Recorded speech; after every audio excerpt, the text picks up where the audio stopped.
È acceso? Mi sentite? Ok. Buonasera a tutti. Scusate il ritardo, ma purtroppo abbiamo fatto tardi alla Nusei, era molto interessante la discussione, non volevamo lasciare diciamo, la platea anzitempo. Speriamo di recuperare adesso.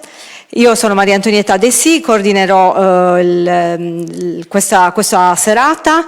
Vi faccio sapere che siamo in diretta streaming sui principali social, quindi chi anche avesse piacere di vedere in contemporanea questa iniziativa o di rivederla nei prossimi giorni può farlo.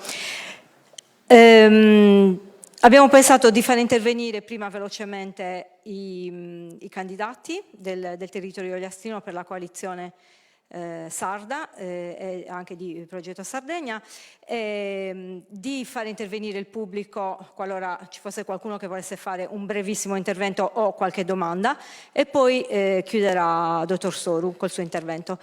Quindi chiamo i candidati, iniziamo per cavalleria con le signore. Francesca Congiu, vieni per cortesia. Naturalmente vi ringraziamo per la presenza qua a Tortolì, per il tempo che ci state dedicando. Passiamo la parola a Francesca Congiu. Grazie. Questo? Va bene. Buonasera a tutti, sono Francesca Congiu, mi siedo.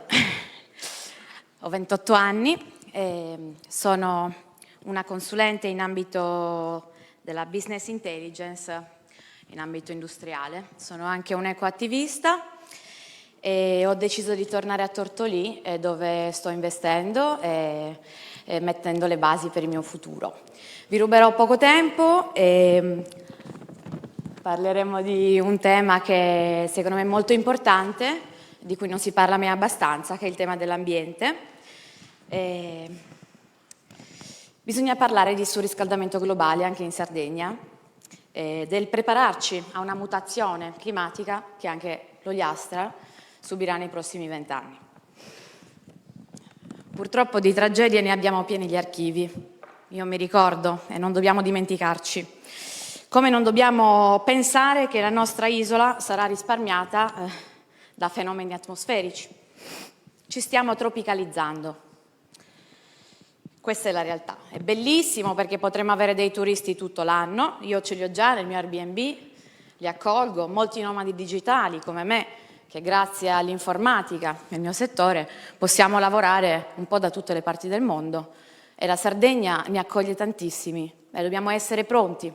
Come dobbiamo essere pronti? Dobbiamo lavorare per cambiare il nostro sistema economico-turistico in modo che non collassi in estate e muoia in inverno. Scusate, mi sono portata i compiti da casa perché a volte la memoria e l'emozione possono fregarci.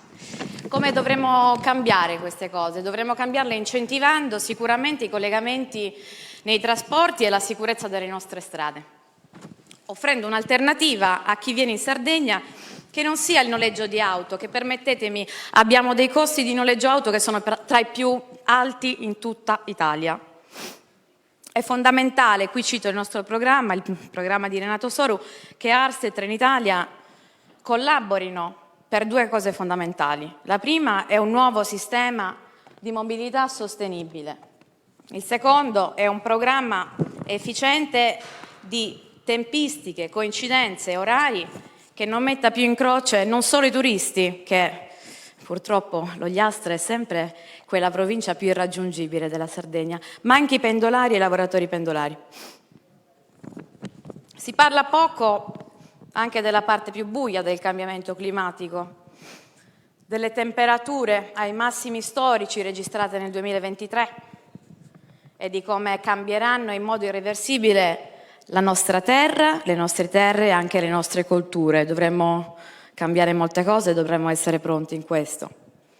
Si parla poco anche, e qui dico una cosa un po' personale, della plastica che i ragazzi della mia associazione si occupano di togliere dalle spiagge sarde, che vengono lasciate a un degrado più totale fino a giugno, in tutto l'inverno. Si sistemano le spiagge solo all'arrivo del turismo, che ormai potrebbe diventare di massa. E oggi Vedo molti candidati che parlano anche di associazionismo e senso di comunità e sono un po' addolorata in questo, perché quando noi ci sporcavamo le mani per tirare fuori i rifiuti dal porto di Arbatax, ecco, per evitare che i rifiuti tornassero in circolo, andassero a inquinare la fauna marina, che poi finisce nelle nostre tavole, diciamo che tutte queste persone che avevano voglia di associarsi non c'erano e non c'era neanche la politica. Ecco, io sono qui anche per quelle persone che in questa corsa elettorale magari si sono dimenticati di qualcosa di importante come l'ambiente, e il 26, dopo le elezioni, sarò ancora qui con Più Europa a fare esattamente ciò che sto facendo e anche di più, secondo le mie potenzialità, per portare avanti una svolta dell'Ogliastra che non è più fatta di promesse, ma è fatta di verità, di concretezza, di progresso e di inclusione. Più Europa combatte le nostre battaglie e le porta in Parlamento veramente. Io sono molto contenta di questa coalizione con Più Europa e Azione, con Renato Soru, e condivido pienamente i punti del suo programma, perché veramente forse è l'unico candidato che porta in modo chiaro e sincero la tematica ambientale in questa campagna elettorale, in queste elezioni. Questa è la mia scelta e io vi ringrazio e votiamo Renato. Complimenti. Grazie. Grazie Francesca Congiu. Chiamiamo Andrea Sumas, candidato per Vota Sardegna, farmacista di Arzana.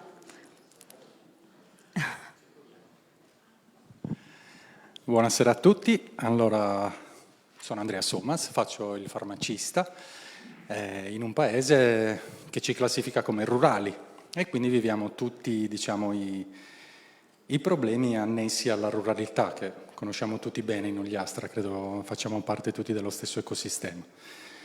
Perché mi candido? Perché mi candido a sostegno di Renato Soru soprattutto. Io faccio parte di un piccolo movimento nato circa 1 anno e mezzo fa, si chiama Sardegna, ed è un movimento che è composto da giovani laureati, quasi tutti, con ruoli nel sociale, siamo insegnanti, siamo dottori, siamo farmacisti, ingegneri, persone che lavorano nella comunicazione, insomma possiamo parlare, credo, a pieno titolo di essere una parte attiva della società.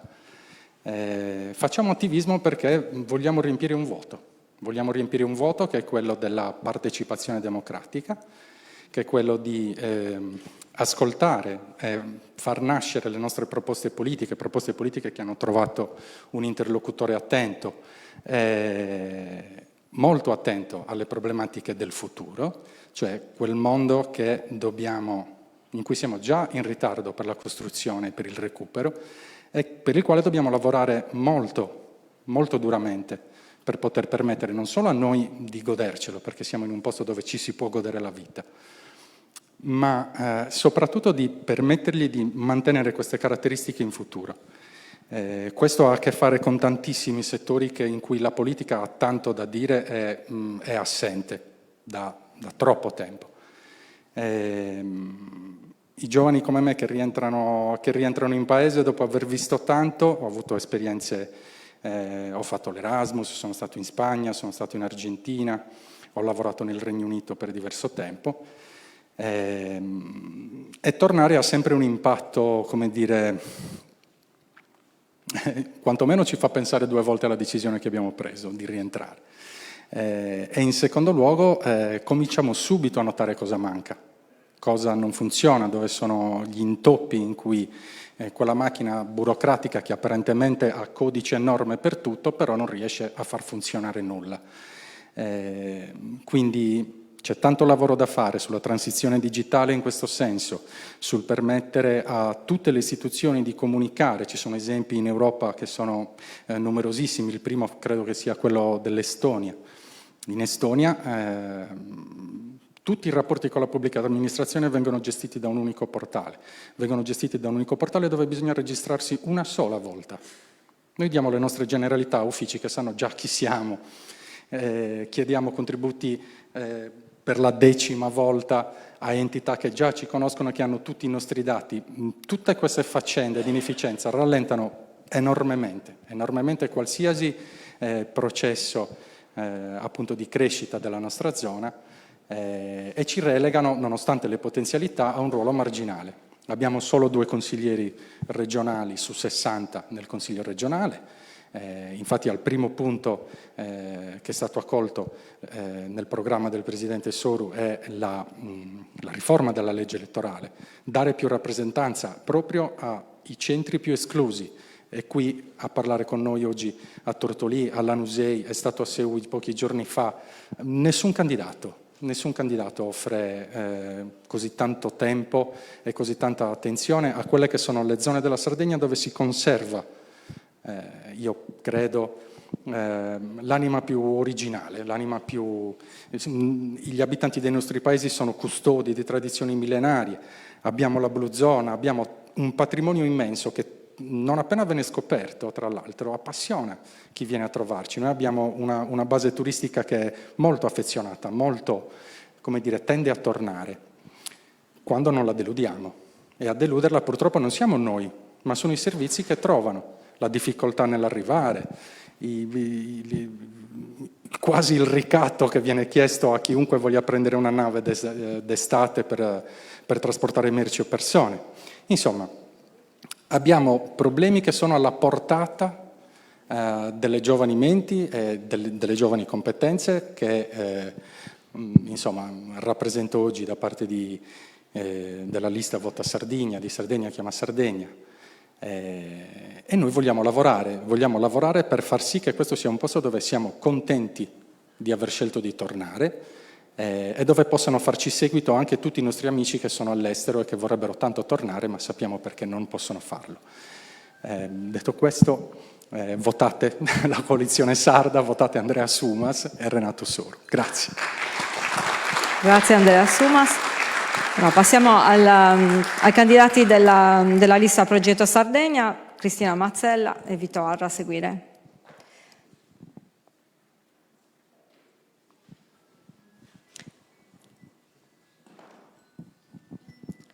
Buonasera a tutti, sono Cristina Mazzella, mi sono candidata per l'Ogliastra perché sono legata a questa terra per una serie di motivi più che altro, oltre che familiari, anche perché sono attaccata a questa regione, diciamo a questa terra, perché mi piace molto il mare, il paesaggio e soprattutto le persone. Io ritengo che le persone dell'Ogliastra sono tutte persone molto accoglienti, generose e piene di centenari che sono da persone soprattutto da valorizzare e da tenerli ben stretti. Io sono laureata in giurisprudenza e per motivi di lavoro di mio marito più che altro ho dovuto girare varie parti d'Italia. E per fortuna comunque sono riuscita a tornare qua in Sardegna perché è l'isola che amo e penso che tutti i sardi vogliamo bene e vogliamo restare nella nostra isola. E purtroppo il problema fondamentale per noi sardi è che la maggior parte come me e come tanti sardi sono costretti ad andare via dalla Sardegna non per piacere ma per lavorare. E soprattutto anche i nostri giovani anche stanno andando via perché ormai non studiano più qua in Sardegna, la maggior parte che si iscrivono all'università vanno fuori perché poi sanno che hanno possibilità di lavorare ma non qua in Sardegna. Io sono insegnante in questo momento e vedo che la dispersione scolastica è altissima, quindi dobbiamo fare qualcosa per dare ai giovani la possibilità di capire che l'istruzione è la base per poter andare avanti, per il sapere è importantissimo. E questa dispersione scolastica si può cercare almeno di risollevare facendo in modo che i nostri giovani non facciano chilometri e chilometri per poter andare a scuola. Le famiglie non possono fare sacrifici per mandare questi ragazzi a scuola. Quindi occorrono anche finanziamenti, dare borse di studio per queste cose, per i giovani, per studiare, alle famiglie, per dare la possibilità di istruire i ragazzi in modo che poi possano avere un domani un lavoro dignitoso e un benessere economico per tutti. Questo è uno dei problemi che io sento di più perché lavoro nell'ambito scolastico e infatti adesso so benissimo che anche qua a Tortolì c'è il problema della riqualificazione delle scuole. So che c'è già un finanziamento che è però bloccato da anni per riqualificare le scuole perché le scuole sono la base per tutto, per i ragazzi ma anche per un domani, per un lavoro. Un altro, secondo me in generale l'Ogliastra ha bisogno di rivalutare tutti i servizi essenziali che mancano, e mancano perché sono troppo paesi troppo lontani da loro, però che hanno bisogno di vivere, e per viverli dobbiamo in pratica aiutarli. E i servizi essenziali che secondo me in questo momento bisogna puntare sono anche l'assistenza sanitaria. L'assistenza sanitaria, mancano i medici di base, è troppo fondamentale, non si può abbandonarli così. E i trasporti, bisogna collegare i vari paesi per far sì che le persone si possano muovere facilmente, raggiungere facilmente non solo i paesi fra loro, ma anche le città più importanti per poter usufruire di tutti i servizi. Io mi sono candidata con Renato Soru perché penso che dobbiamo fare qualcosa in generale per risollevare la Sardegna, credo nel suo progetto, l'ho già aiutato nella campagna elettorale dove è uscito vincente nel 2004 mi sembra.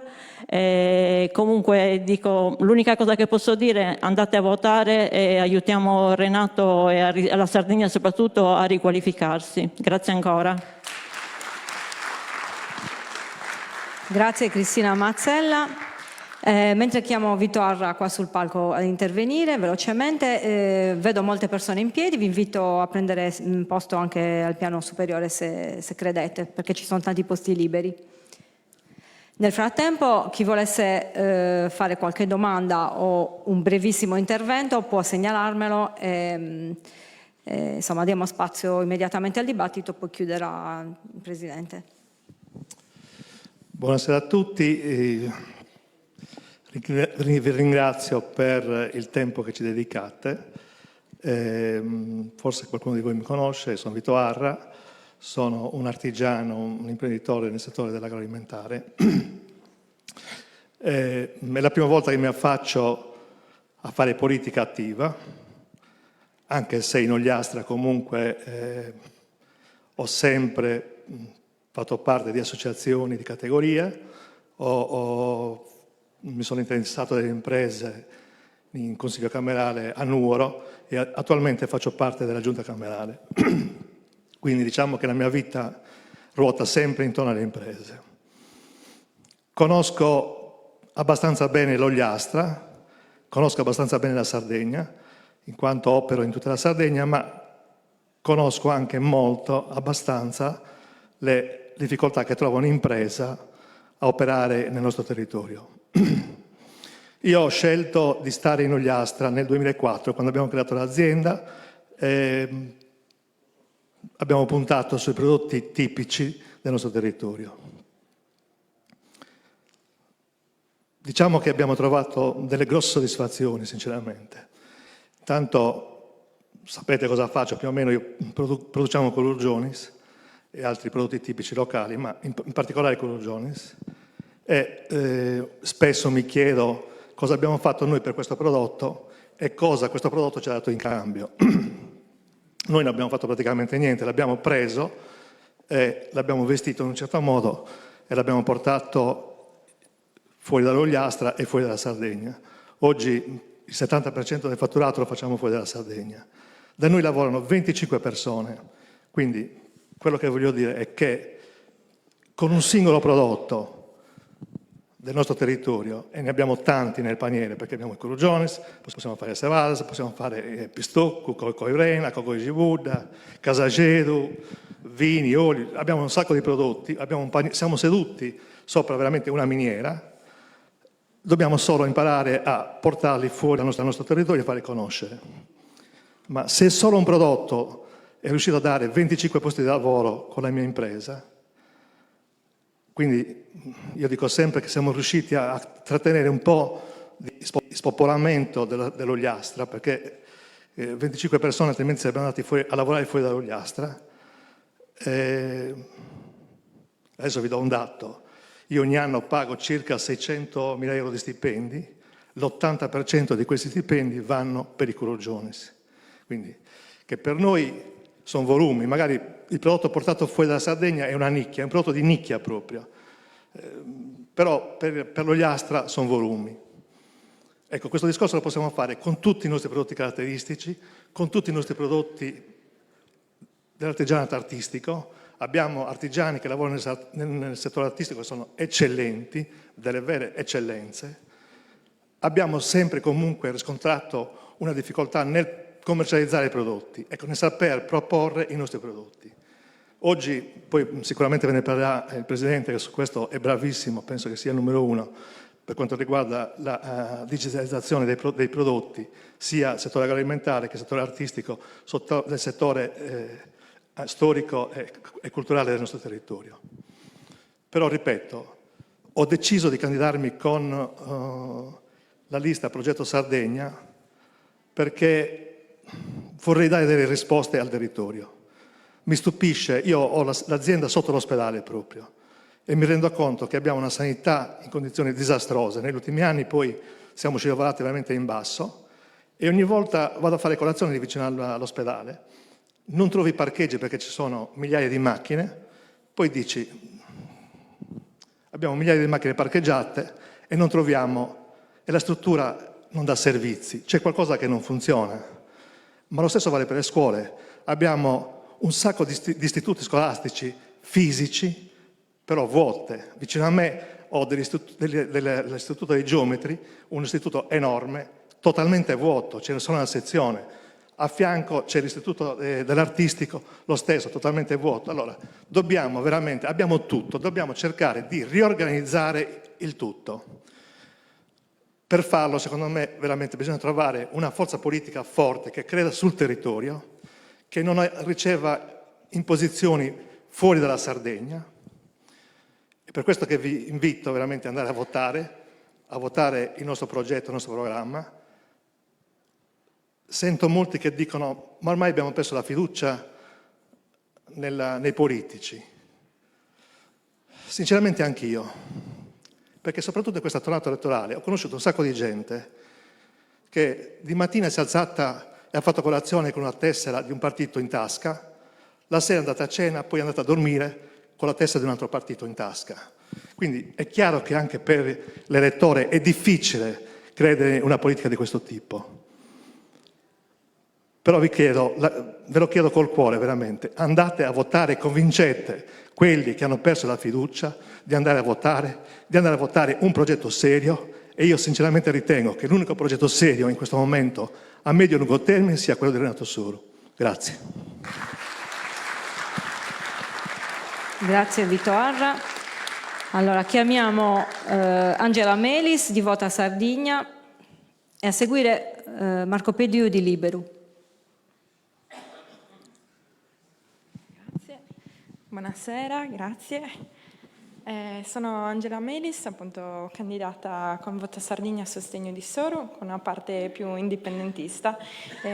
Sono attualmente studentessa lavoratrice, nel senso che ho iniziato i miei percorsi proprio qui a Tortolì, dalle medie all'alberghiero, proseguendo per economia turistica a Oristano. Scusate, sono emozionata.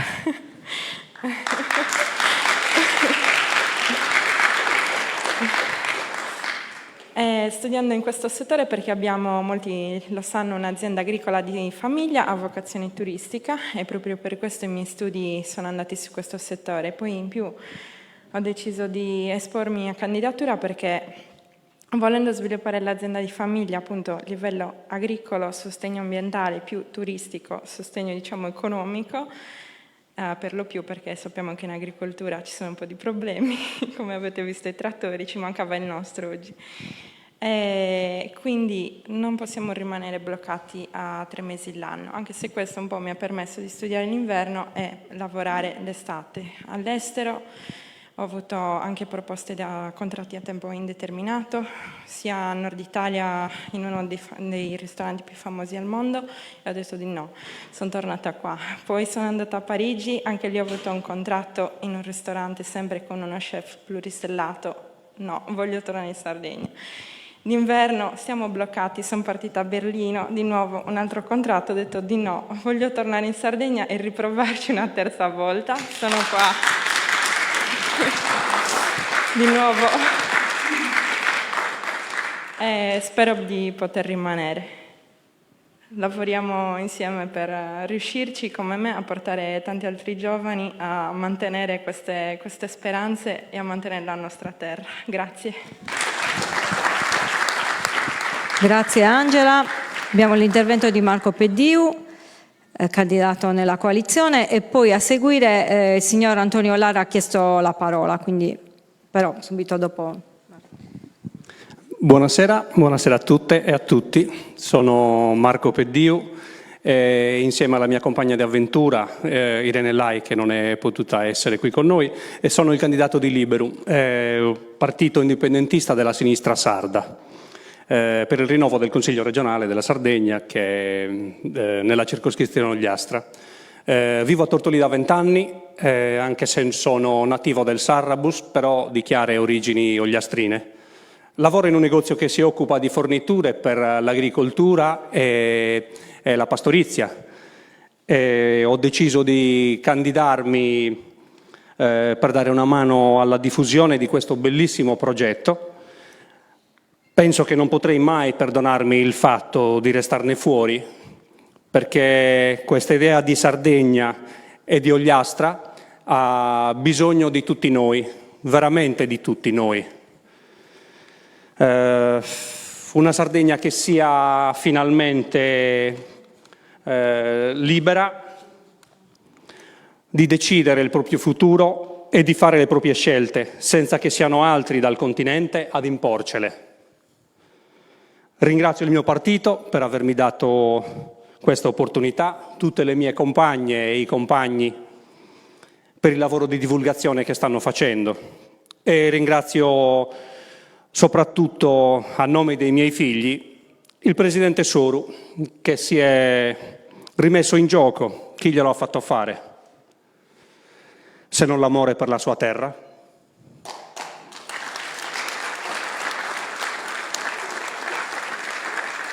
Credo con tutto il cuore in questo progetto e credo in questo presidente, che non è indipendentista, no, ma tocca da accontentare pure, non sa vita. Grazie a tutti. Grazie Marco. Allora, signor Lara, visto che ci ha chiesto la parola, se vuole salire, se ci sono altri... Non vuole salire? Vabbè. Se ci sono altri interventi mi fate sapere, così. Grazie, buonasera a tutti. Signor Presidente, egregio Presidente, sento il bisogno di intervenire in questo incontro per manifestare la mia grande delusione per l'andamento della vita politica in Sardegna. Nella vita politica isolana, e questa non è una novità, i nostri problemi vengono mediati e messi in secondo piano, se non in terzo piano, dai partiti politici che di volta in volta si alternano nel governo centrale. La Sardegna ha delle specialità ambientali, politiche, storiche e culturali che sono uniche nel patrimonio italiano ed europeo. Io provengo da una lunga militanza in un movimento politico che nella seconda metà del secolo scorso si è battuto per l'unità politica dell'Europa su basi federali. Questa forza politica era il Movimento Federalista Europeo. Il Movimento Federalista Europeo che in Sardegna e in Europa aspirava a costruire l'unità politica europea su basi regionali, l'Europa delle regioni.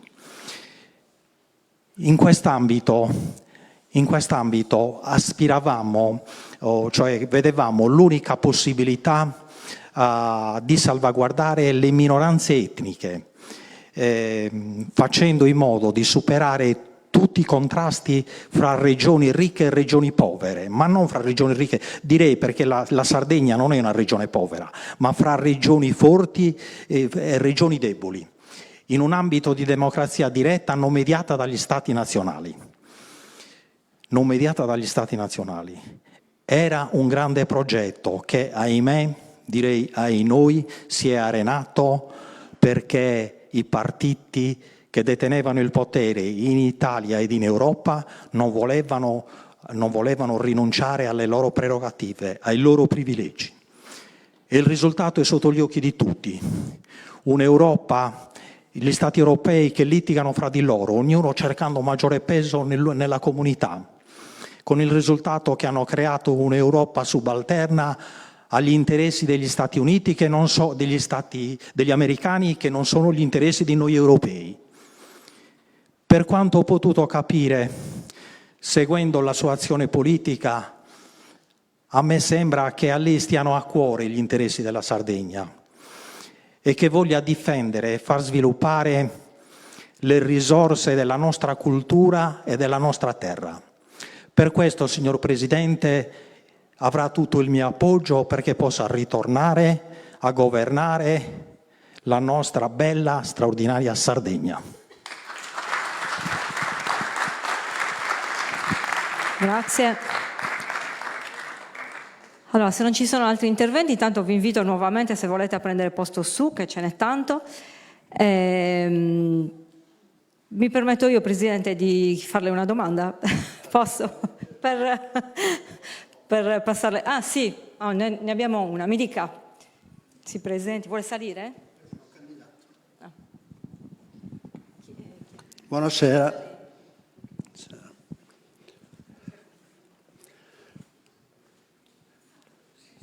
Allora, sono candidato in Rifondazione Comunista. Uno dirà, ma questi comunisti ci sono ancora? Sì. Mi sono candidato perché siamo diventati anticomunisti. Più vicino al microfono.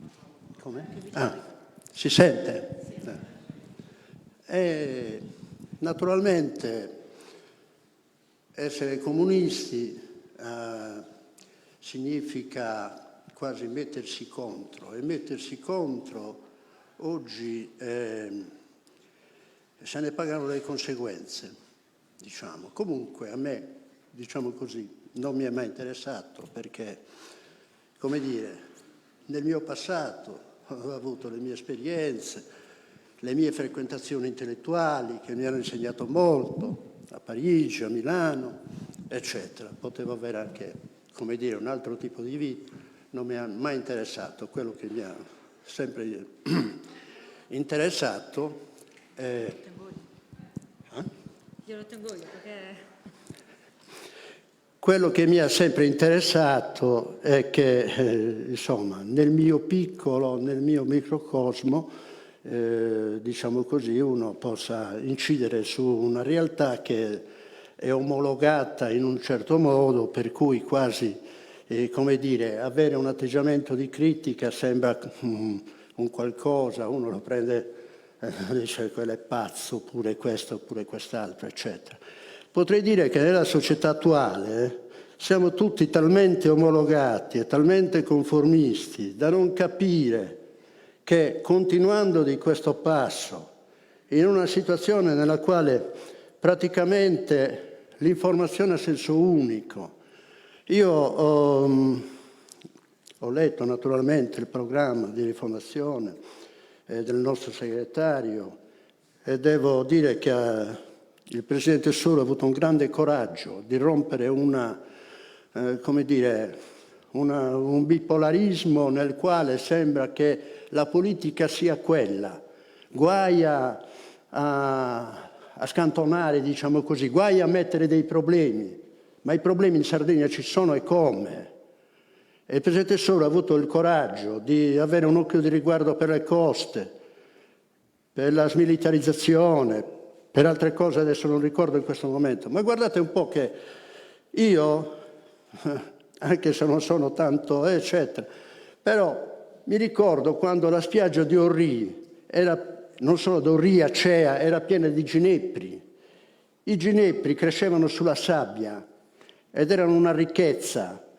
La nostra ricchezza, quella insieme un po' dappertutto, è stata, come dire, depauperata, un po'... sì, certo, il turismo, però il turismo ha le sue regole, nelle quali, insomma, c'è poco da fare. Questi sono beni comuni che appartengono ai sardi.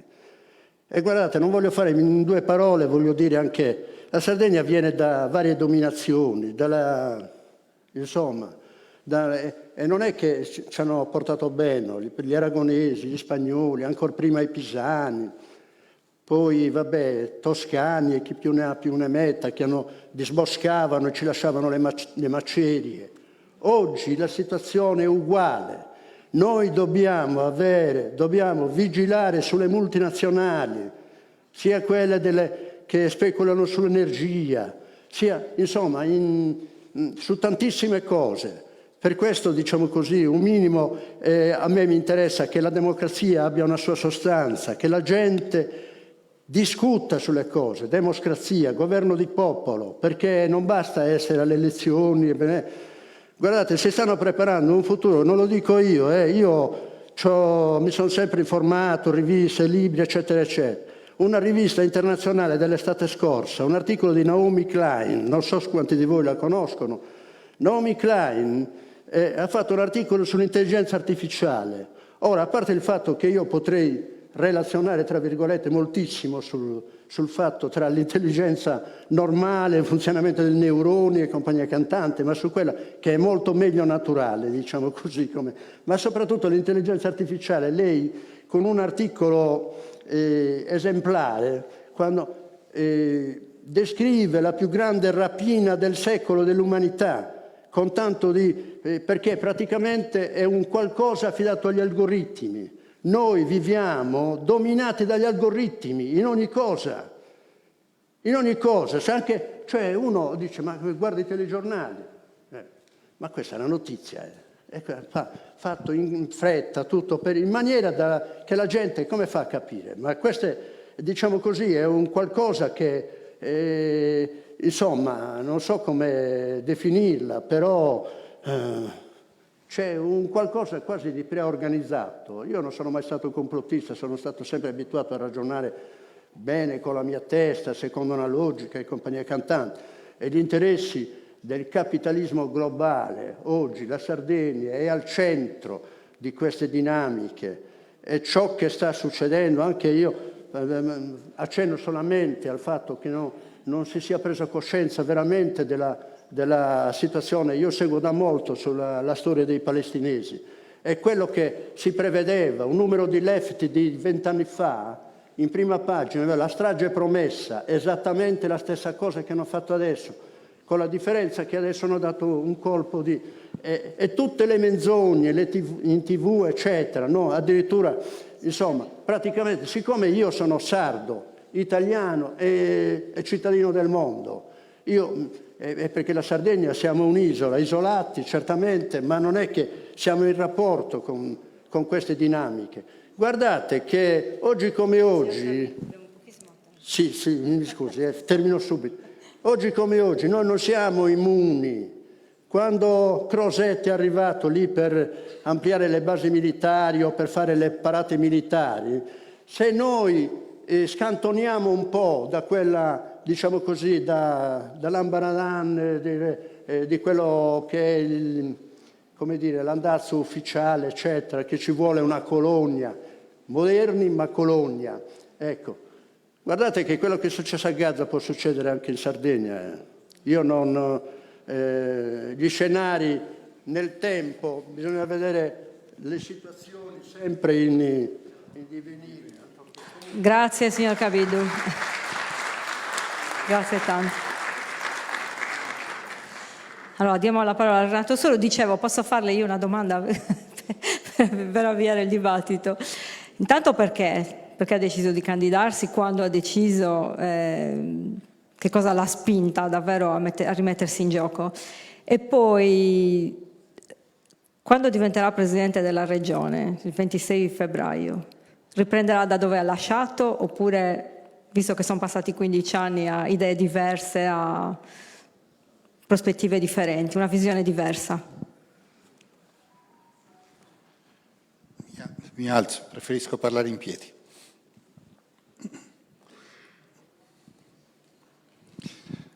Dietro la sedia, come facevano i Scantadores.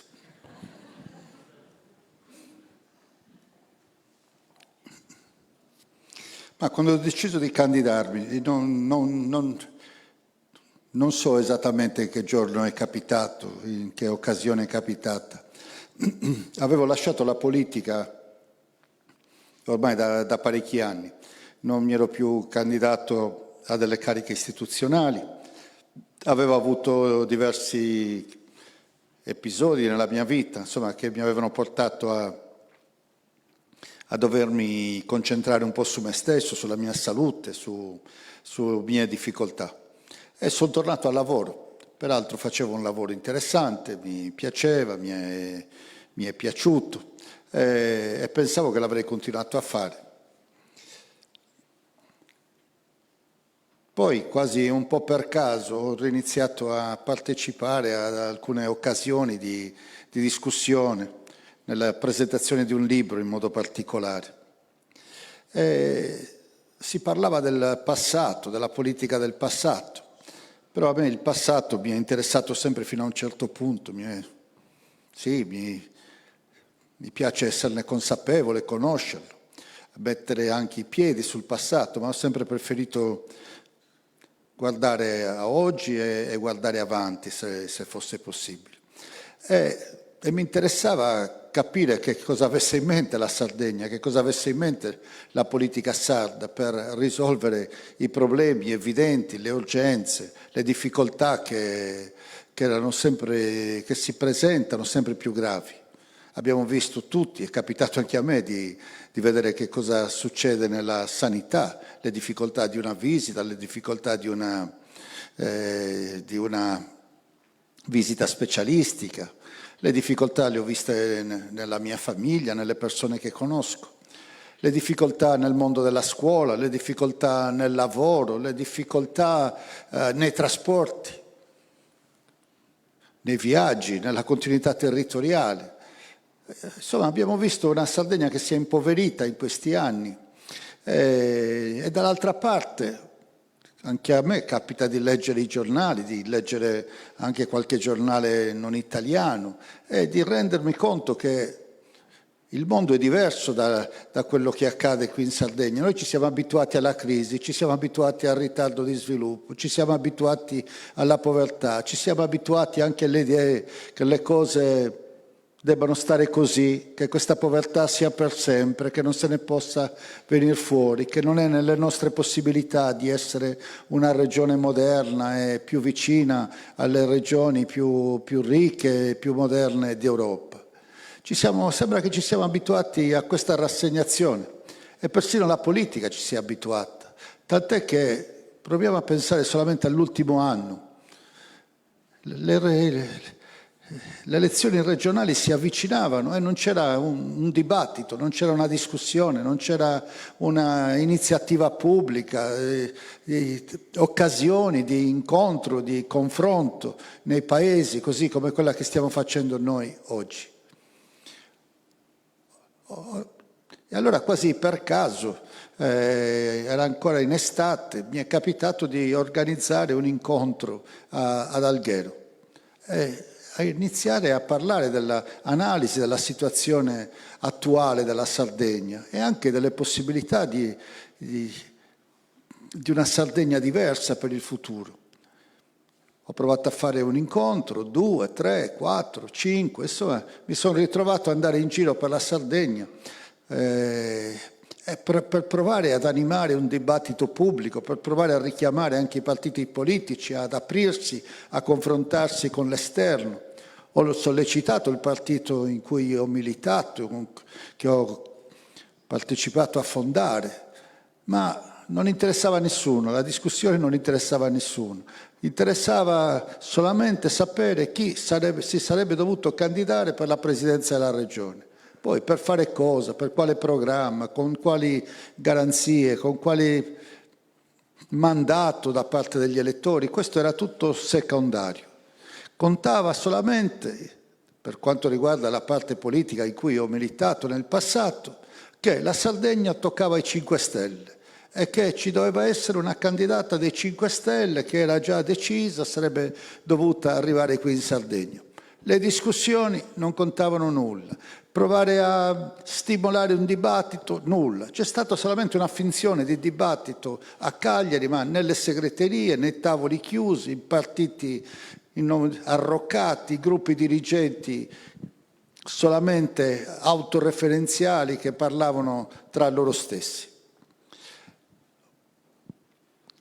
Ma io ho continuato il mio percorso, ho continuato a parlare con tutti, ho continuato a parlare anche con movimenti, partiti politici tradizionali, organizzazioni vari, movimenti nuovi, spontanei, come quelli che sono stati anche citati, e abbiamo provato a costruire una storia diversa, pensando che la Sardegna meritasse di più di una proposta della destra e una proposta dei 5 Stelle, che hanno una cosa in comune, entrambe governate da Roma. Con Truzzo l'abbiamo visto fino alla fine. A Roma aspettava la decisione sulla base di chissà quali loro ragionamenti romani. E finalmente Giorgia Meloni si è decisa e ha imposto Truzzo come suo viceré in Sardegna. Dall'altra parte non si è potuta nemmeno aprire una discussione. Nessuno ha voluto provare a... Il PD non ha nemmeno immaginato di poter proporre nessuno tra la sua classe dirigente al ruolo di presidente. No, c'era una decisione già presa, romana, molto chiara, netta, toccava ai 5 Stelle perché poi magari al PD sarebbe toccata un'altra regione o chissà che cosa. E quella decisione è stata irremovibile, non si è potuta scalfire, da lì non si è potuti uscire. La Sardegna merita di più di una scelta tra la destra e i 5 Stelle. I 5 Stelle, per parte mia, sono un partito che quando ha vinto le elezioni e poteva governare, ha deciso di governare con Salvini, non ha deciso di governare con la sinistra.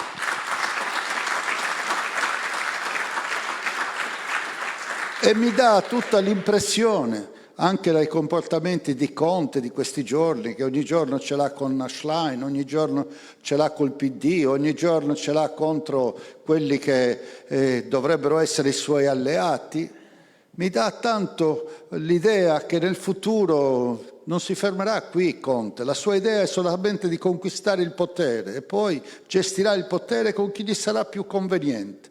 E se non potrà con la Schlein, una volta che il PD l'avrà ben ridotto ai minimi termini, una volta che il PD l'avrà sostituito, una volta che il PD sarà stato egemonizzato dai 5 Stelle, bene, allora non c'è alcun dubbio che potrà anche tornare a governare con la destra. E quindi, secondo me, la proposta di Truzzo e la proposta di Alessandra Todde non è molto diversa. Non è molto diversa anche per un altro motivo. Hanno le stesse dinamiche romane e hanno lo stesso interesse, prendere i posti di potere, gestire il potere. Il programma gli interessa tanto quanto. Questo vale per la destra di Solinas e di Truzzo e questo vale anche per la coalizione che si è formata. Loro, se avessero avuto interesse a cambiare la Sardegna, avrebbero iniziato a parlarne per tempo. Avrebbero cercato insieme a tutta la società sarda provare a fare un'analisi, venire fuori con un'analisi condivisa dei problemi e delle opportunità.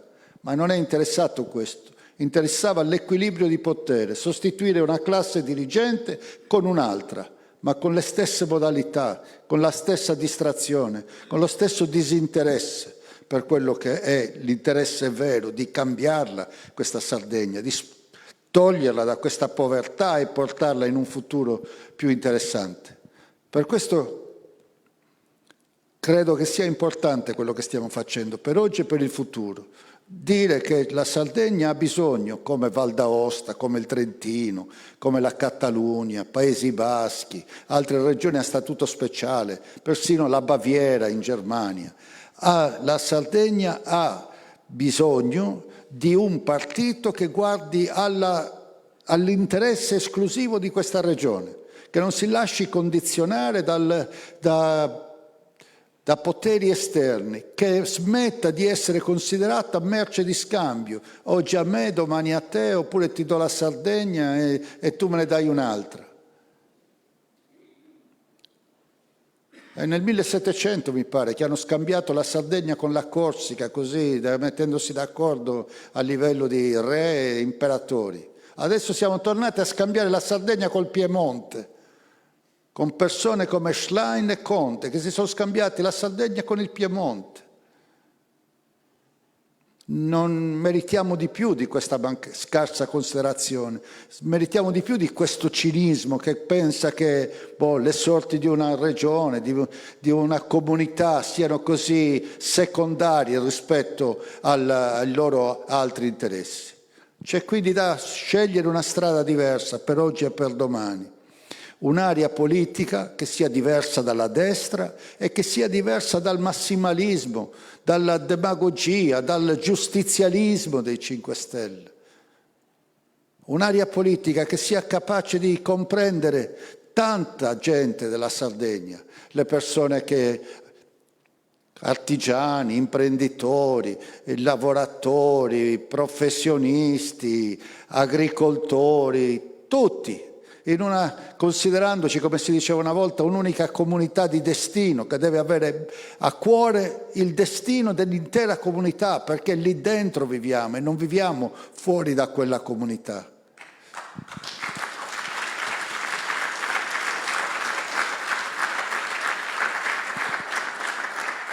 Noi abbiamo tutti insieme davvero discusso un programma, l'abbiamo discusso con la società sarda, perché davvero di assemblee come queste le abbiamo fatte tante e sono lì su Facebook e sul sito, sono tutte registrate, sono tutte state trasmesse in streaming, hanno partecipato decine di migliaia di persone in streaming, hanno mandato commenti, hanno mandato pareri, hanno presentato osservazioni ed è di questa discussione che abbiamo fatto sintesi in un programma.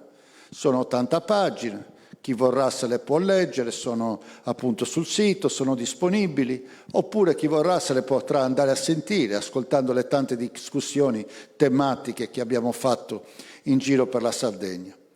Oggi vorrei provare a riassumere 2 cose magari specifiche per l'Ogliastra, o che mi fa piacere raccontare per l'Ogliastra.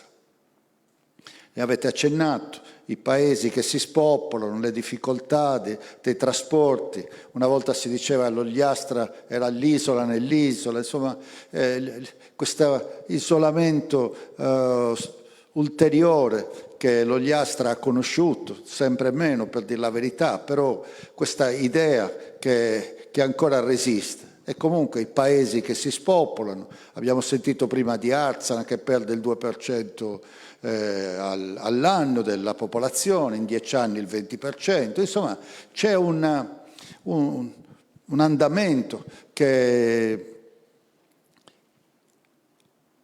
di cui bisogna tenere conto e che dobbiamo cercare di contrastare.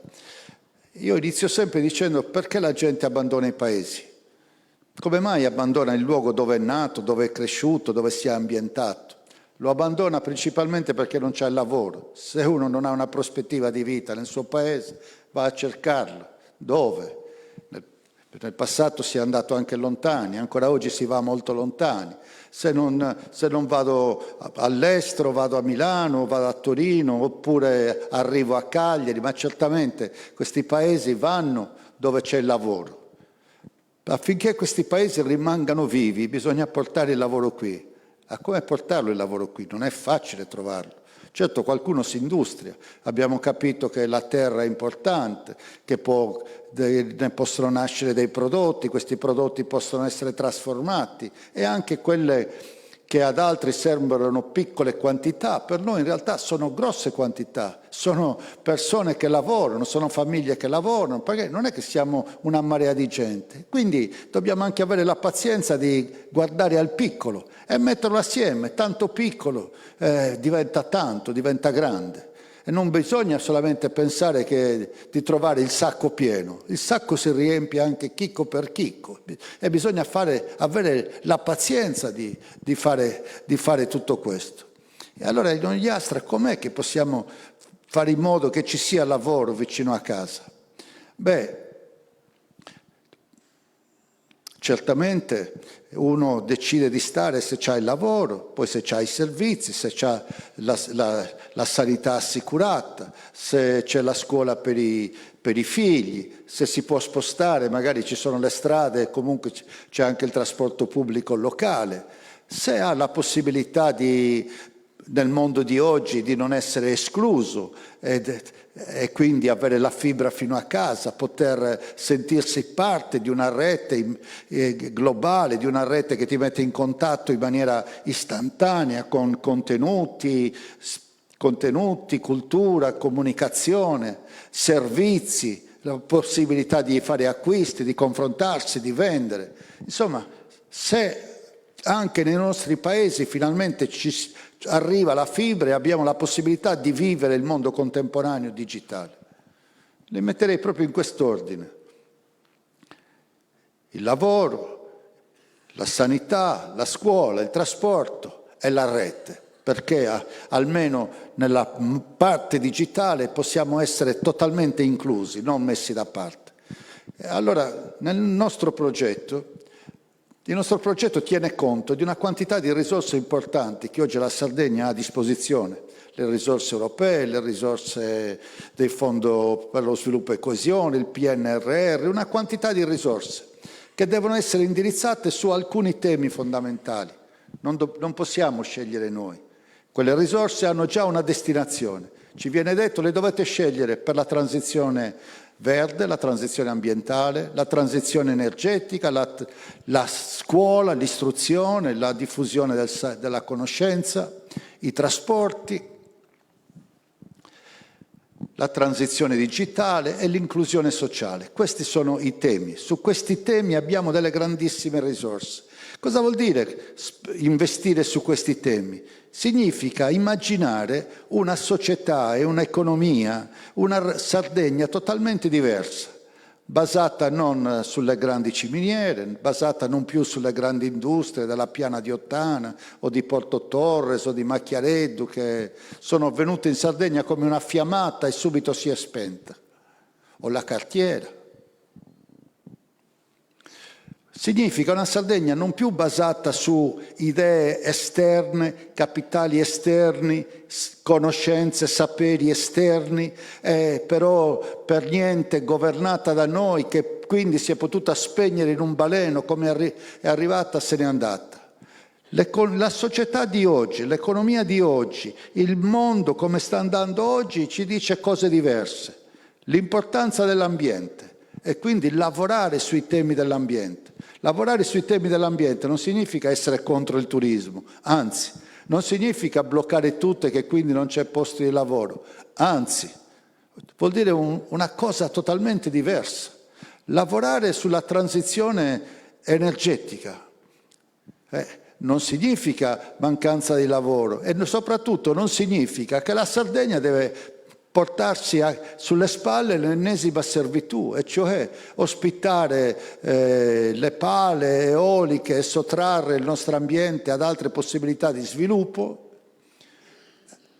non vedere nessuno lavorarci, o quasi, e regalare sole e vento e vedere esportare l'energia e la ricchezza che questa produce e regalarla agli altri.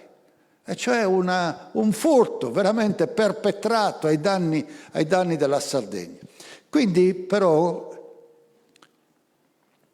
questi argomenti ci fanno pensare da subito che c'è una possibilità diversa.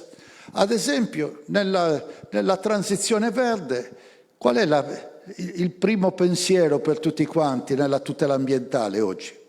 Fare in modo che ci sia il contrasto ai cambiamenti climatici.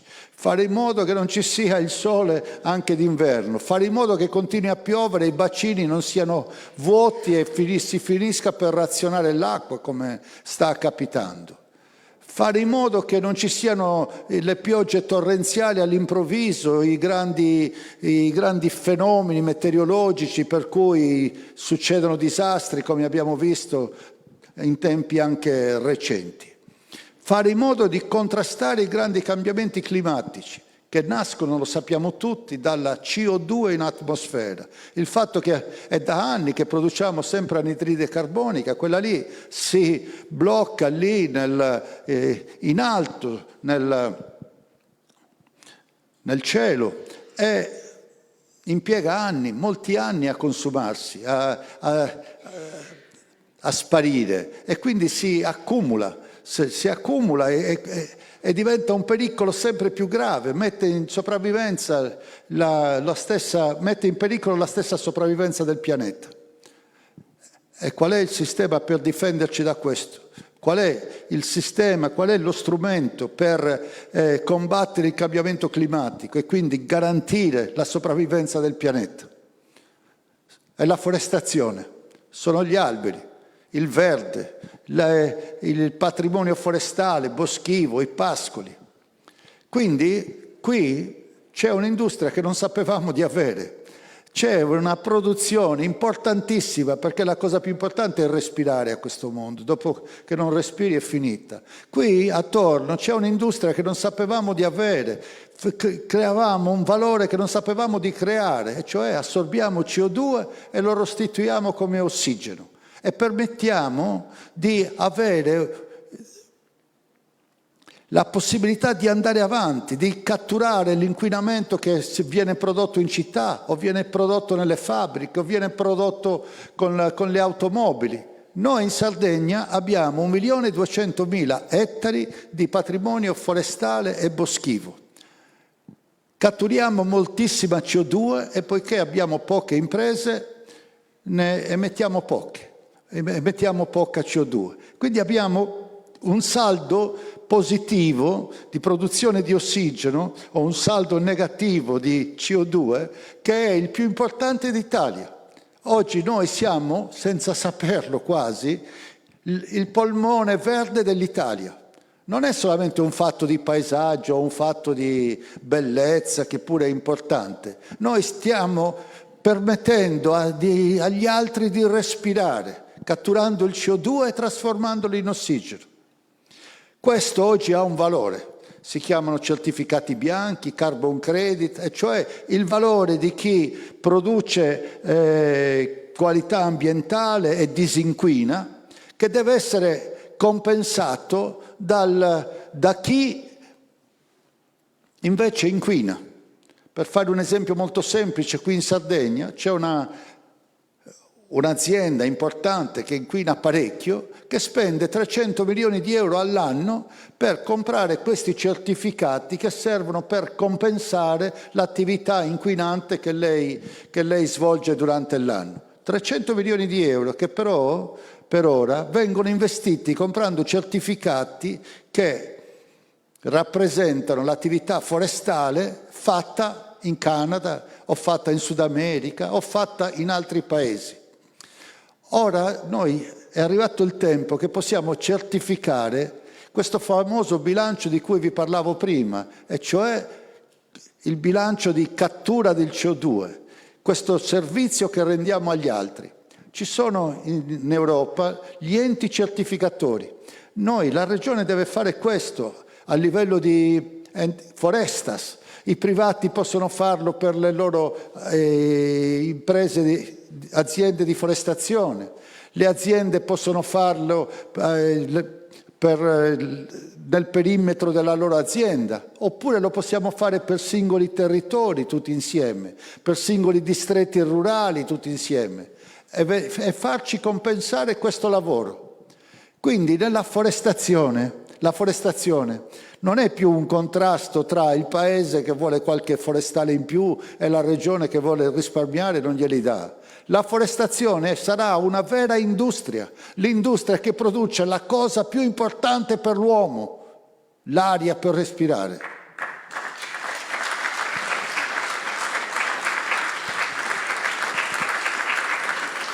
E c'è un bagaglio di lavoro qui. C'è una quantità di lavoro che può essere fatto e deve essere fatto subito, perché questo ci dice la transizione verde, questo ci dice lo sforzo europeo che finanzia le regioni proprio per guardare a questo tipo di attività. Poi transizione verde vuol dire occuparsi di energia rinnovabile. Ora, in Sardegna lo sappiamo tutti, no? C'è questa corsa all'energia rinnovabile, una nuova servitù. E sapete perché c'è? Al di là di tutte le finzioni o le storie che uno vuole raccontare, c'è per un motivo ben preciso. Perché durante il governo Draghi, con i 5 Stelle al governo e con una vice ministra dei 5 Stelle, durante il governo Draghi si è deciso che per rispondere agli obblighi europei di promuovere subito l'energia rinnovabile, si è detto che le regioni dovevano dotarsi di un piano per fare un piano di localizzazione dei mega impianti eolici e fotovoltaici. Ma in attesa di questi piani di localizzazione degli impianti da parte delle regioni, in realtà erano già autorizzabili gli impianti costruiti in quasi tutti i territori, tranne che vicino ai nuraghe o vicinissimi ai beni culturali e così via. E non solo, si è deciso di cambiare una regola importante per il quale anche gli impianti di produzione di energia rinnovabile sono considerati attività di pubblico interesse e quindi soggetti a essere autorizzati con caratteri di indefferibilità e urgenza e quindi poter avviare gli espropri immediatamente.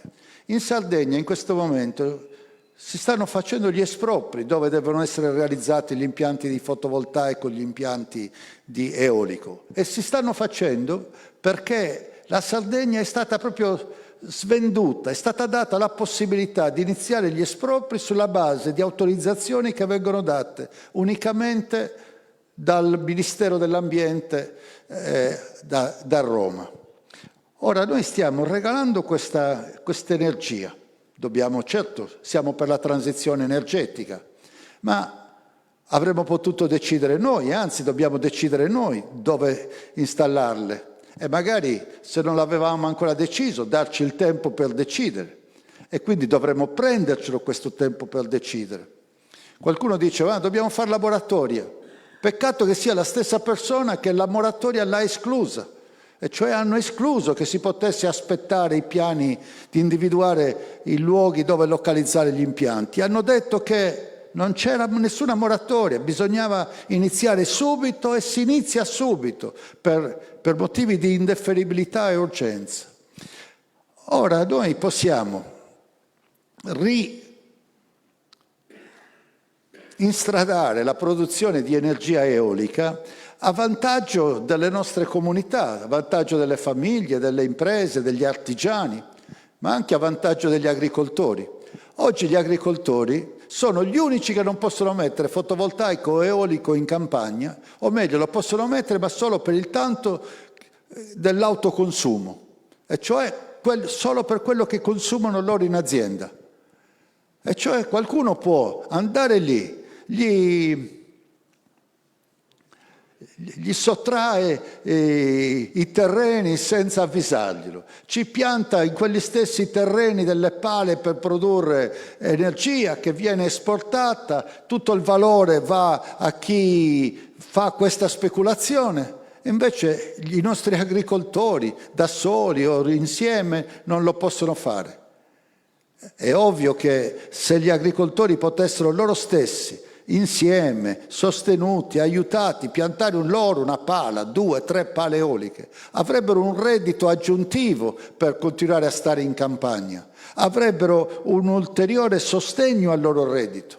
E allora nella transizione verde, nella transizione energetica, c'è un tipo di agricoltura che è di allevamento che viene premiato non solo, come si diceva una volta, per la multifunzionalità, quindi per il prodotto, perché tutela l'ambiente, tutela il paesaggio, tutela il benessere animale, ma ora deve essere premiato perché cattura l'anidride carbonica e deve essere premiato magari anche perché produce energia.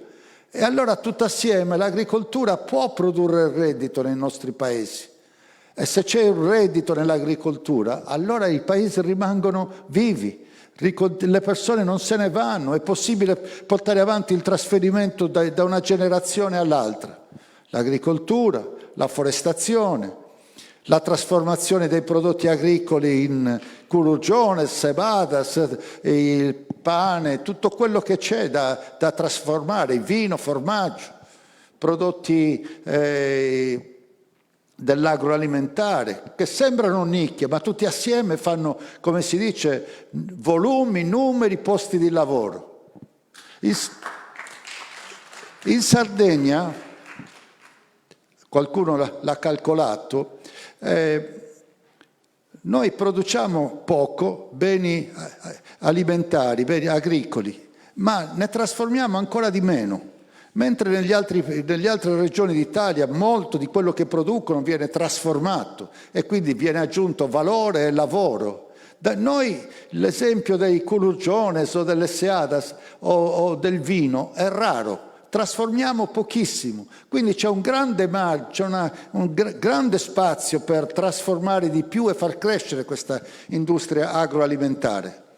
E l'Europa ci dice di fare un'agricoltura, loro la chiamano farm to fork, dalla fattoria, dal campo fino alla forchetta nel piatto, e cioè vogliono un'agricoltura appunto che non produce merci, ma che produca qualità, che garantisca il percorso, la certifichi, garantisca la qualità del raccolto, le condizioni di lavoro, garantisca fino alla qualità del prodotto finito che arriva nel piatto. È un tipo di agricoltura più vicino a noi che ad altre agricolture. E quindi questo può aiutarci davvero a trasformare la possibilità a cambiare la possibilità di vivere negli altri paesi. Vado in fretta. Persino la transizione digitale vuol dire lavoro nei paesi, perché lo sappiamo tutti ormai, che con la fibra ottica, con internet, nel mondo digitale, essere ad Arzana è poco diverso da essere a San Lulio o essere a Milano. I bit si muovono con la stessa velocità e sono tutti in contatto l'uno con l'altro. Ma se è così, tanti lavori della transizione digitale, lavori anche non da specialisti, ma da persone anche con un livello di formazione non molto alta, ma che possono essere aiutati, possono lavorare in tanti lavori che oggi si fanno in città e che si dovranno fare. La digitalizzazione degli archivi della sanità, della pubblica amministrazione, gli archivi delle aziende, gli archivi delle biblioteche. Tutto questo lavoro di digitalizzazione, che è un lavoro che ha bisogno proprio di esseri umani, potrà essere fatto da qui, ed è lavoro nei paesi. Sarà lavoro nei paesi la digitalizzazione dei beni culturali, e noi abbiamo una marea di beni culturali da cui pensiamo possa nascere lavoro buono, ne possa nascere tanto, possa nascere turismo non solo per i mesi estivi, ma in continuazione. E attorno alla digitalizzazione di archivi, di beni culturali che possono essere fatti nei paesi, c'è una quantità di lavoro che queste risorse per la transizione digitale ci mettono a disposizione. Quindi c'è una possibilità nuova che la Sardegna deve cogliere, deve comprendere e che sta trascurando. C'è davvero un modello economico e un modello sociale diverso che sta emergendo e che noi dobbiamo catturare. E questo modello, a differenza degli altri, non è basato sui capitali esterni, sulle risorse esterne, su tecnologie esterne. È basato su cose che noi abbiamo: l'ambiente, le capacità delle persone, saperi anche tradizionali, ed è basato poi soprattutto sull'economia del sapere, dell'istruzione. E quella possiamo avercela se la alimentiamo, se lavoriamo sui bambini, sui ragazzi e li portiamo a un livello di competenze più alto. Questo è in breve quello che vorrei dire, che non dobbiamo lasciarci andare allo sconforto, a pensare che questa povertà sia per sempre, che la dobbiamo per forza passare da una generazione all'altra. Vorrei dire che abbiamo la possibilità di guardare le difficoltà di oggi, avere a cuore le difficoltà di oggi, gli esclusi di oggi, le persone che sono escluse dal mondo del lavoro, che hanno bisogno di essere aiutate, che sono perse in un angolo, che sono gravate dalla solitudine, dalla rassegnazione. Possiamo avere attenzione a questi, aiutarli, ma evitare soprattutto, lavorando sull'istruzione, di non alimentare oggi la povertà di domani. Dobbiamo fare in modo che i bambini, le bambine di oggi abbiano la possibilità vera, concreta, siano aiutati, le loro famiglie siano aiutate affinché loro non si perdano per strada e non siano le difficoltà di domani, ma siano proprio invece persone vive e parte di una Sardegna più ricca e più prospera domani. Per questo noi diciamo che vogliamo utilizzare le risorse europee per costruire l'infrastruttura più importante per la Sardegna. L'infrastruttura più importante da costruire nei prossimi 20 anni, il nostro ponte di Messina, è prendere ogni bambino appena nato, portarlo a scuola a 0-6 anni, fargli fare le medie, le elementari, le medie, il liceo, l'istituto tecnico, portarli possibilmente quasi tutti fino ai livelli più alti di istruzione. L'Unione Europea ci dice che devono arrivare alla laurea almeno il 50% e devono arrivare al diploma almeno l'85% e un altro 15% deve essere formato per abilità, per capacità più materiali che tecnologiche o altro, o intellettuali. Ma tutti, nessuno escluso, deve arrivare alla maggiore età con una formazione importante per essere innanzitutto un cittadino più consapevole, per essere più cosciente di se stesso, partecipare più attivamente alla vita democratica, avere una coscienza critica, come diceva l'ultima persona che è intervenuta, che sono sempre stato critico, e meno male. È quando non siamo critici che ci sono problemi. Avere una coscienza critica, avere una capacità lavorativa importante, anche spendibile nel mondo del lavoro. La capacità di lavorare o di creare e organizzare il lavoro per gli altri facendo impresa. La più grande infrastruttura quindi è la scuola. La scuola, prendere ogni ragazzino e portarlo fino a renderlo ricco di una capacità, di un sapere che nessuno gli potrà mai più togliere e sarà libero e ricco, nessuno glielo potrà più togliere. Qualche giorno fa ero a Seui e c'era uno sciopero perché stavano chiudendo l'ennesima autonomia scolastica. Ecco, esattamente il contrario di quello che bisogna fare. Noi stiamo dicendo che bisogna investire per fare questa gigantesca infrastruttura, perché quello è il futuro. Qualcun altro pensa che invece quello è dove si possa risparmiare i dirigenti scolastici, anche se poi sono lontani più di un'ora da una scuola, risparmiare sulle classi, risparmiare sugli insegnanti, risparmiare su tutto. E invece il lavoro, col verde, col digitale, con i trasporti, la sanità che arriva fino a casa con la sanità territoriale e poi la scuola che non deve mancare. Anzi, noi diciamo una scuola aperta tutto il giorno. A Seui vorrebbero tenerla lontano da qualcuno che la diriga. Noi diciamo che deve essere aperta dalle 8 del mattino, anzi prima, per rendere dove i ragazzi, i bambini possono essere accolti per aiutare i familiari a conciliare la famiglia col lavoro. E se qualcuno deve andare a lavorare e ha bisogno di aiuto nel tenere il bambino, deve trovare una scuola accogliente. Li accoglie, li fa studiare, gli dà da mangiare, li fa riposare e poi il pomeriggio chi ha bisogno viene aiutato a recuperare quello che non ha appreso la mattina, chi ha bisogno viene aiutato subito a recuperare e mettersi in pari con gli altri in maniera che non si senta poi piano piano estraneo o escluso. E poi la scuola deve essere bella, piacevole e poi i ragazzi la devono sentire utile. Affinché possano sentirla piacevole, magari gli si può anche insegnare le cose che riguardano il paese dove abita, la storia di questa regione, la cultura di questa regione, la cultura dei nuraghi, la cultura dell'ambiente, la geografia di questa regione, la lingua. Gli si possono insegnare le lingue straniere, gli si possono insegnare le materie digitali, gli si può far fare sport. Si possono utilizzare le palestre, gli impianti sportivi che ci sono nelle scuole che sono chiuse. Ci possono andare gli adulti, qualche volta a insegnare ai ragazzi tradizioni, saperi tradizionali, qualche saper fare delle cose. Ci possono andare gli adulti se vogliono imparare l'inglese, se vogliono anche loro rimettersi in discussione e fare percorsi, come si dice, di educazione continua. La scuola aperta, lunga. Altro che la scuola chiusa. Un'infrastruttura di questo genere è importante per i bambini, ma è importante per i grandi, è importante persino per gli adulti, anche per tornare a stare in contatto tra generazioni diverse. E allora nei paesi si potrà stare, se c'è il lavoro buono, se c'è la scuola, ci sono tutte le cose di cui abbiamo bisogno.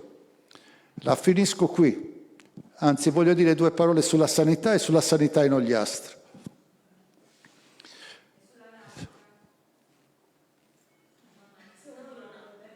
Come? Sulla nautica, sì.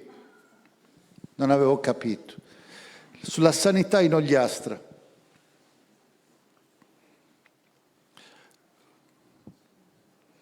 Allora, la sanità in Sardegna, ancora prima che in Ogliastra, deve essere strappata dalle lunghe mani della politica che vuole usare la sanità per il consenso, per conquistare posti.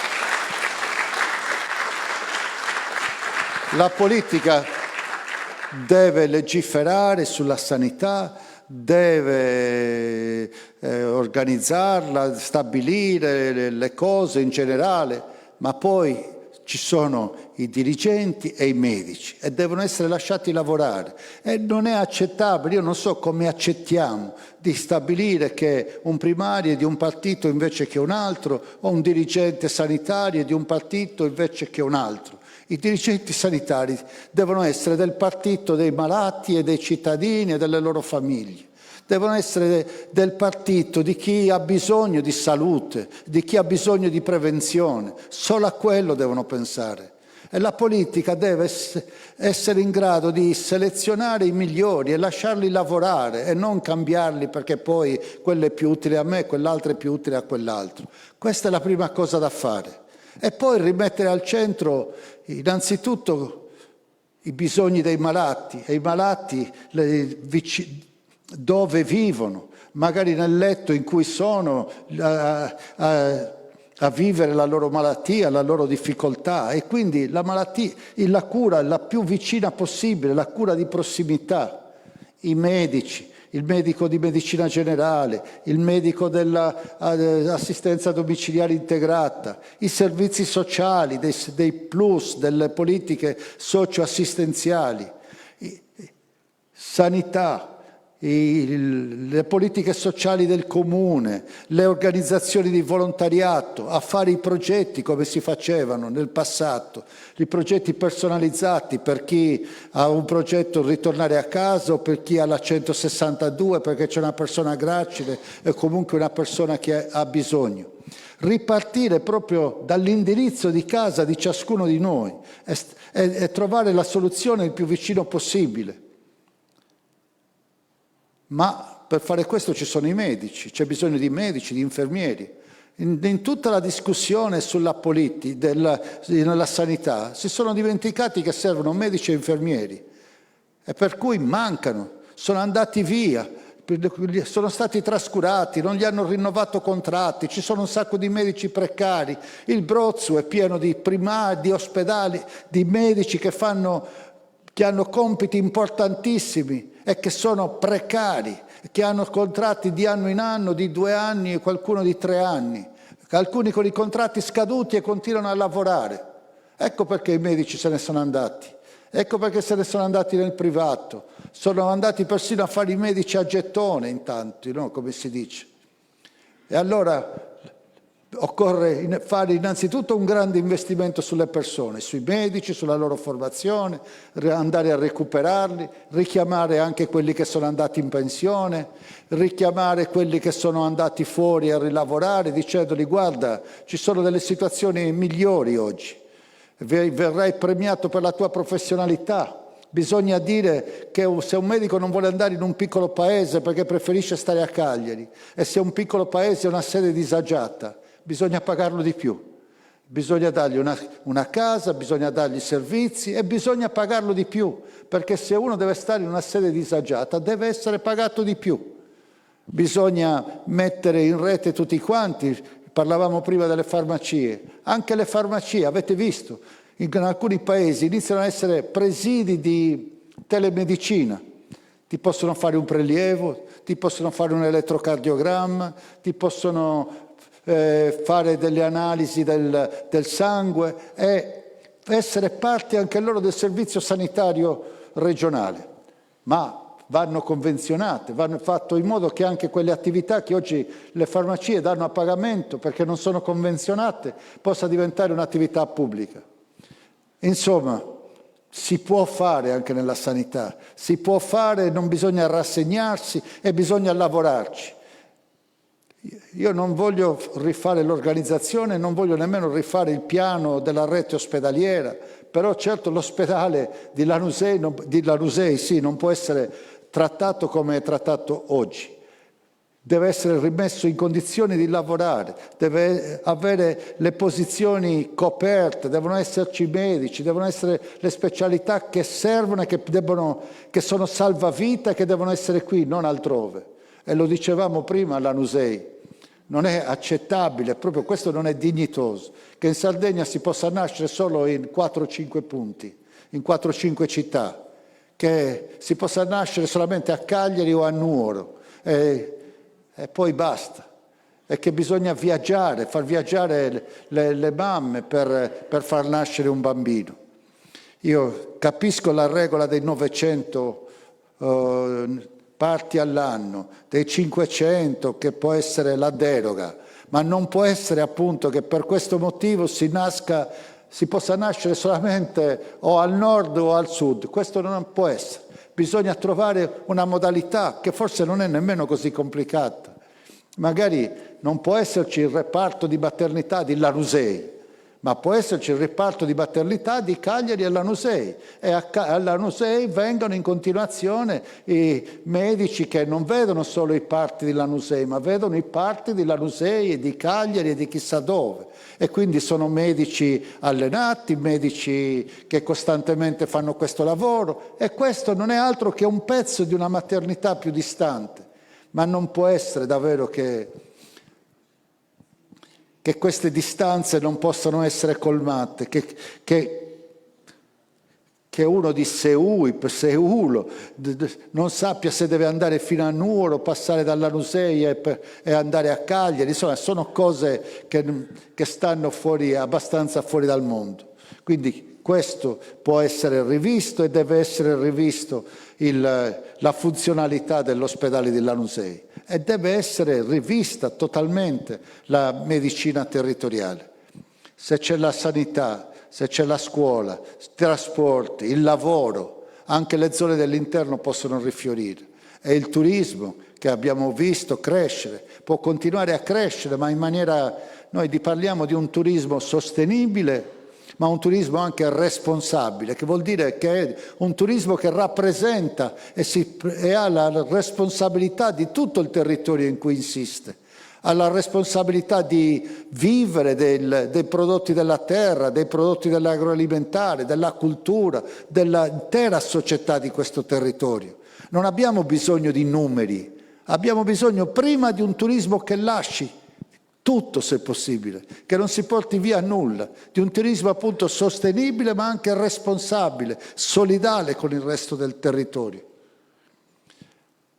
E c'è un'industria che esiste, quella dell'Intermare, c'è un'industria metalmeccanica che fa delle cose importanti, e c'era e c'è, dopo il sogno della cartiera, c'era e c'è un'industria della nautica.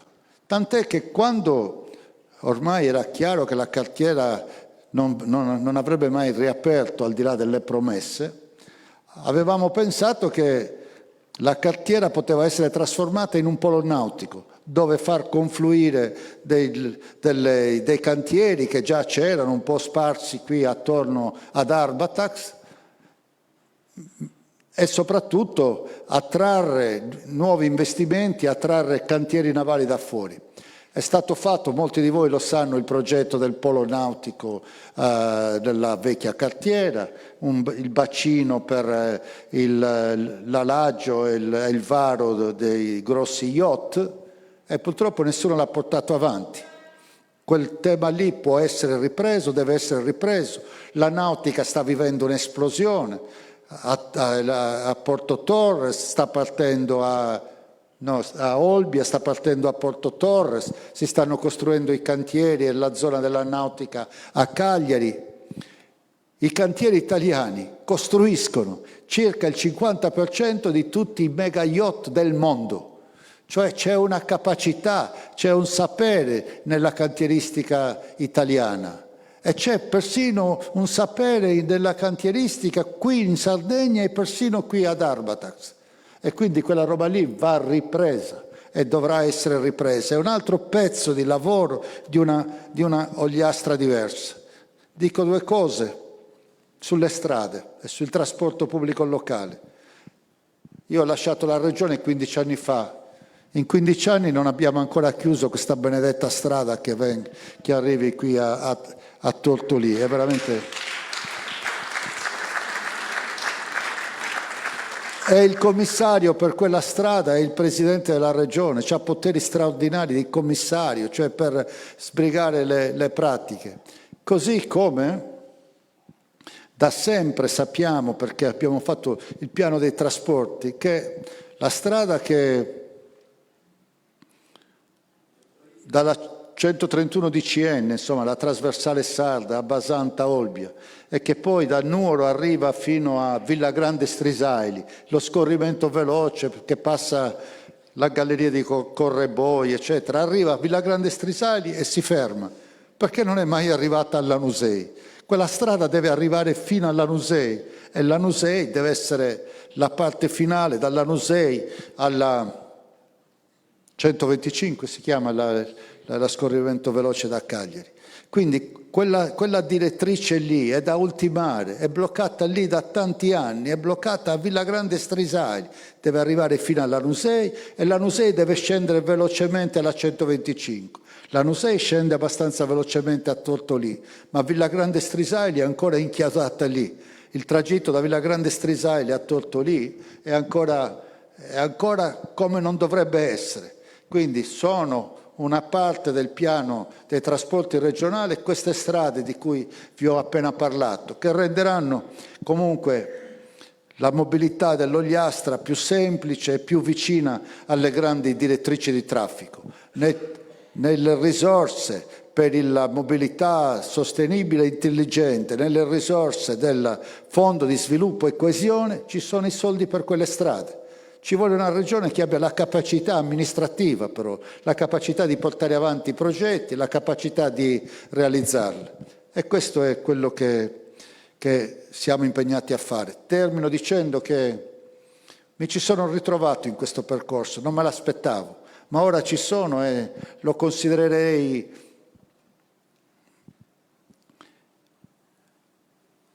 diciamo il massimo orgoglio della mia vita e sarei felice di poter tornare a occuparmi della Sardegna e della comunità dei sardi, di tutti noi, e di dare una mano a risollevarla questa Sardegna e farla uscire da questo ritardo. Sarei davvero felice di essere al servizio di tutti voi.